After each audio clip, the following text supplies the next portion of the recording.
back, and he's looking to be a complete fighter and eventually heavyweight champion. Tonight, he takes the first step towards that against Ed Gutierrez. There is David Tua, now 33 years old. His boxing age seems much older, but that's because he came out of the Olympics with a medal and turned pro at 19. Checked in at 245.5, has 38 career knockouts. And you know all about his thrilling battles with Rahman and Abiyabuchi. Those were the glory days. Here are the last 5 fights. It includes a 2-year layoff due to court battles. And since the rematch draw with Rahman, he had 2 wins last October, and he got by Sisi Salif by split decision. He is reunited with trainer Roger Bloodworth. They're working on being more than just a left hook slugger, a well-rested Tua man. He's excited to be back. Well, David Tua is back into the ring again. You know, I'm back in doing what I love, and that is to fight. So, you know, I've been away for quite some time, but it served me a lot of good. Only because the body hadn't taken a beating for over 2.5 years. So it's time to get the show back on the road again. Tonight, the target's Ed Gutierrez. Ed is 40 years old. Got a late start, turned pro at 35. Took part in the Chicago Golden Gloves at age 23. He's 15-2-1, 6 knockouts as a pro. And he's taken a major step up. He's off 2 full-distance losses to prospect J.D. Chapman. Prior to that, he won 7 straight. It's a scheduled 10-round fight. Mike Ortega is the referee. Go. Gentlemen, we went over the rules. Give me a good, clean fight. Protect yourself at all times. Obey my commands at all times. Good luck to both of you. Touch them up. The ring experience, no comparison. Tua has 30 more fights. He's fought Lennox Lewis for the title. He's been in with Rahman, Moore, Ruiz, Bird, Abiyabuchi, and he has an Olympic medal. 33 years old, David Tua. The most dangerous fighter that Gutierrez has fought. One mistake, and you can find yourself, in this case, Gutierrez can find himself waking up in the locker room, and it would probably be from a left hook. That is the forte. That is the trademark of Tua. First round knockouts, Tua 15 of them with that lethal left hook. He says he wants to be a more complete fighter now. The old style was just to set up that big hook. Now looking to work on the basics, do the little things that make you a good boxer. Gutierrez must box, must use the ring, must keep Tua turning as he's trying to do now, so Tua cannot be set on those massive legs to throw that massive left hook. He is a very, very thick heavyweight. So many times in David Tua's career, we've talked about the height difference when he fights some of the heavyweights. Not the case tonight. Both men the same height, just a little bit over 5'9". Of course, that was the big point, the key point to Tua's fight against Lennox Lewis. He could not get inside at range to land that left hook as Lewis just picked him apart with the jab. If you're going to use your legs with a big puncher like Tua, you better know which way to go. So far, Gutierrez knows which way to go. That's the wrong way. To his left is the right way, away from that left hook. He does not want to move to his right into that power. Gutierrez much smaller, turned pro, 194 pounds, first 10 fights, all in the 190s. Last fight, 222.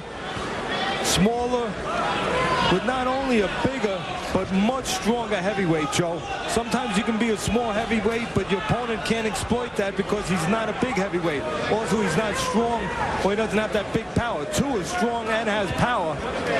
The size difference looms large tonight.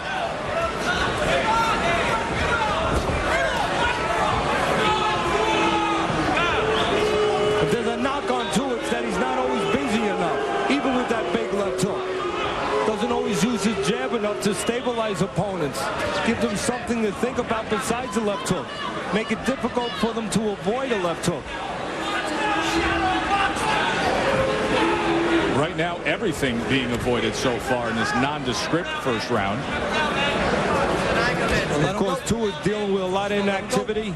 9 months since his last fight. Go back 2 fights. He was off 2 years. But the tremendous edge, as you said, Joe, and experience, has fought 5 world champions.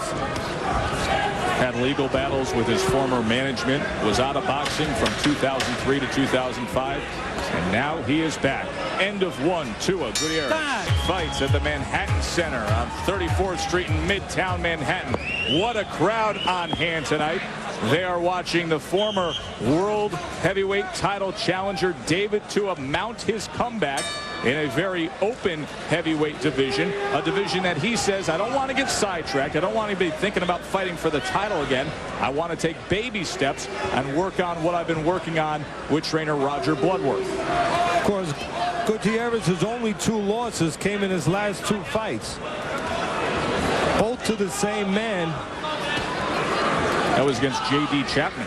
And they represented his first step up from having fought, quite honestly, a resume of very soft opposition. J.D. Chapman, a decent-looking prospect who's been on a few of our Oklahoma shows, had a win last week off TV on the Alan Green, Tony Monsante undercard. Chapman 23-0, as you said, a prospect. Ed Gutierrez, originally from Chicago, where he worked out at the Windy City Gym with trainer Sam Colonna. He then moved to Oakland, California. When Sam was informed of this fight against David Tua, his one comment was, I don't like that fight for Ed at all. Now he opens up with that left hook, and the first time he does, Tua scores a knockdown. And the problem there was Gutierrez stayed in front too long. He was starting to feel comfortable because Tua hadn't been doing anything.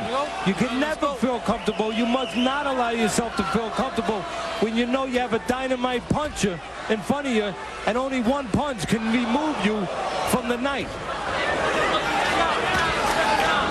You can see how Tua was making him feel comfortable, not doing anything, giving Gutierrez a false sense of security, letting him think that it was safe to stand in front. Never safe to stand in front of a guy you should not stand in front of. A guy who has power, especially in that left hook. You can see Tua right there, Joe, how he just paused with the jab. He's getting away with it now with this level of fighter. Might not get away with it later on with guys who will snap the jab and make him pay a price for that. But right now you can just see Tua is inviting Gutierrez in front of him, throwing soft punches, letting him think that it's okay to stay there. As he found out with that left hand, it isn't. Coming to the last 30 seconds of this second round. Snaps out the jab there. It's like a lion looking for a gazelle. The lion wants to get that gazelle out into the open, to a place where he can't hide, to a place where he can go and get his claws on him, a place where Tua is looking to put his mitts on Gutierrez once again.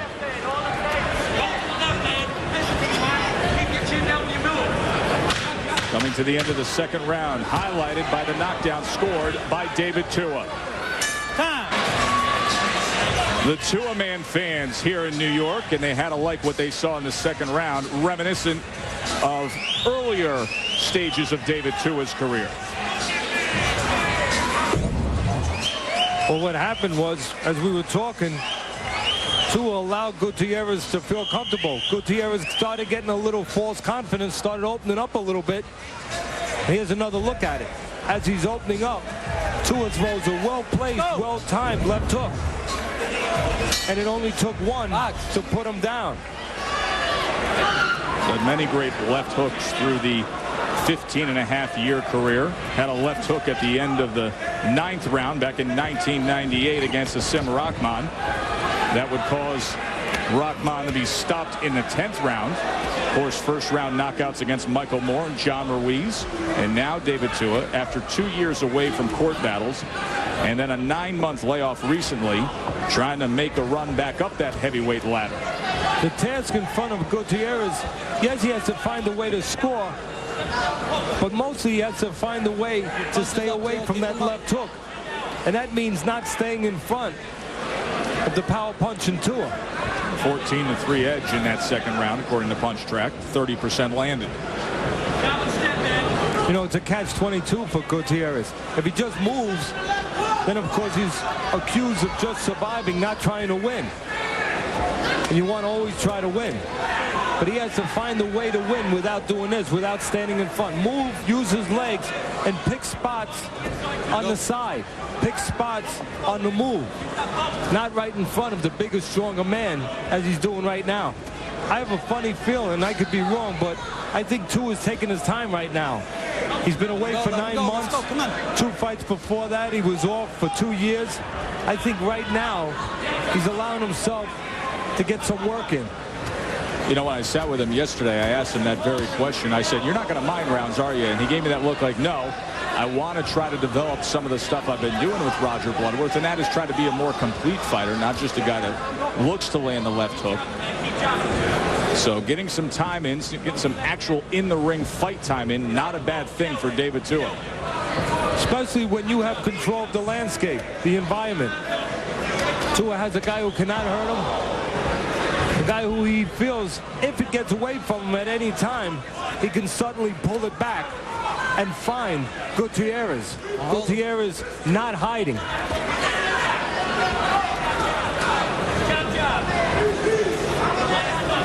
Again, at least in my humble estimation, Gutierrez going around or about it the wrong way, standing in front of Tua, who can eliminate him with one punch at any possible time.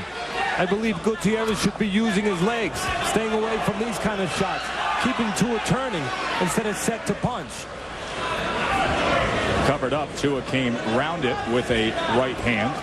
Tua wants to work on his moving, more head movement, controlling the ring more. There's a right hand that gets around that guard one more time. Gutierrez not posing a threat that forces more movement out of David Tua. Coming to the end of round number 3, the former world title challenger, David Tua, taking on Ed Gutierrez. See you on Wednesday Night Fights, brought to you by Just for Men Hair Color. David Tua, Ed Gutierrez, round 4 scheduled for 10. David Tua in the black trunks with the white writing. You see the MVOA. That is Samoan for all glory to God. Ed Gutierrez went down in the 2nd round thanks to a signature left hook from David Tua, thus a 10-8 round on Teddy's scorecard, 30-26 Tua. Left hand to the body from Tua. By the way, in case I haven't said it, Tua can hurt you in the head or body with that left hook. Snaps back his head with the jab. And Tua has the option of hurting Gutierrez to the head or the body, as Gutierrez is making himself very available to both those places. Very accommodating is Gutierrez so far for Tua. He can fight at any pace he wants, and he can find Gutierrez anytime he wants to. Again, Gutierrez should be using, in my estimation, his legs, taking away the most important asset, the biggest asset that Tua has, his punching power. Do that, move a little bit, make Tua move his legs instead of being set to move his hands. Right hand to the body from Tua. Short, compact punches on the inside. That is David Tua's game. All but 2 fights of Gutierrez have been in his home state of Illinois. Guess what 2 fights those were that were not in that state? The 2 fights against J.D. Chapman. Those 2 losses. Exactly. And now here he ventures to New York to take on the biggest challenge of his 5-year career. 40 years old, Ed Gutierrez. Got a late start.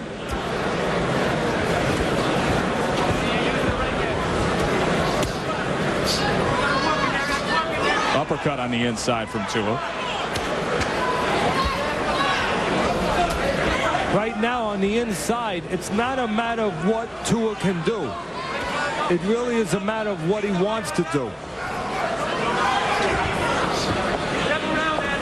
Right now, he's at the buffet table, and it's up to him how many times he wants to go there, how many servings he asks for.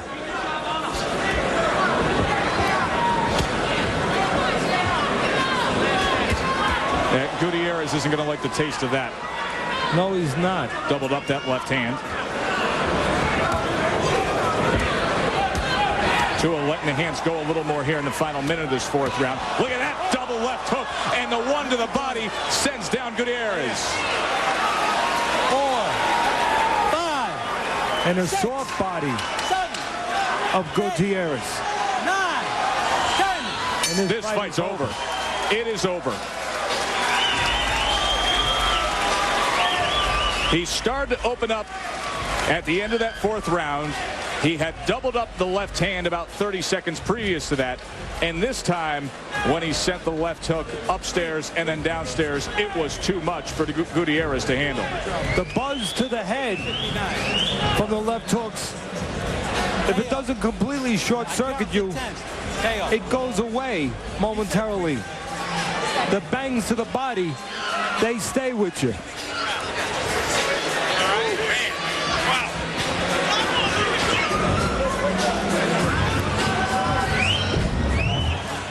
Here's the finishing touches. All you have to do is see the geography, where Gutierrez is putting himself. We said that from the beginning, in front of Tua. It was just a matter of when Tua was going to land the right punch. And you can see the way that's set up. But take one more look at it. Left hook up top brings the arm up a little bit, and then the elbow is out, and the left hook downstairs does the job for Tua. David Tua, 39th knockout of his career. For the official particulars, let's send it to the ring to Greg Dubin. Ladies and gentlemen, the bout comes to an end at 2:59 of the 4th round. The winner by way of knockout, David Tua. David Tua